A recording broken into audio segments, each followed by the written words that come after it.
نلت المرتبة الأولى في حفظ القرآن الكريم كاملا، هذا بفضل المولى عز وجل. والفضل الثاني يعود لوالدي الكريمين، وأشكر كل أستاذتي الكريمتين، وأشكر الشيخ بالقاسم، وأشكر كل طاقم المدرسة.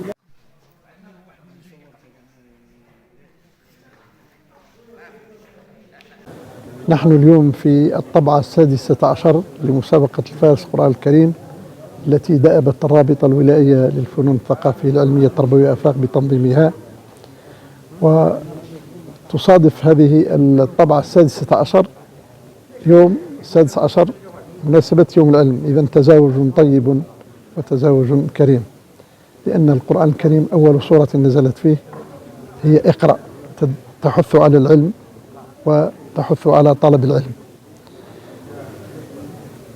الرابطة منذ 16 سنة وهي تقوم بهذا العمل الخيري، عملا بقوله صلى الله عليه وسلم: خيركم من تعلم القرآن وعلمه.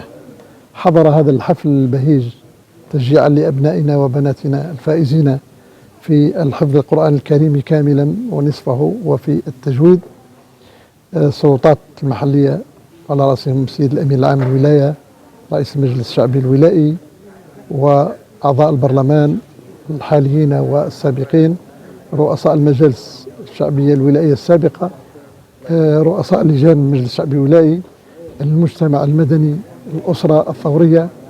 وبالمناسبة ونحن نكرم أبنائنا أخجلونا بتكريمهم لنا في هذا الحفل البهيج، حين قدمت لنا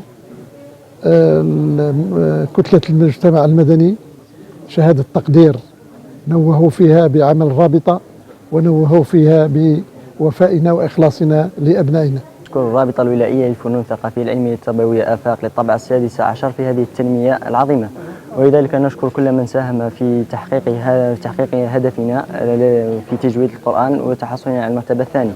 الفائز بالمرتبة الأولى في حفظ القرآن الكريم، وكل هذا بفضل الله ثم بفضل والدي، وأشكر هذه الجمعية على هذه المسابقة الخيرية، وأدعو جميع الناس إلى المساهمة في هذه المسابقات الخيرية.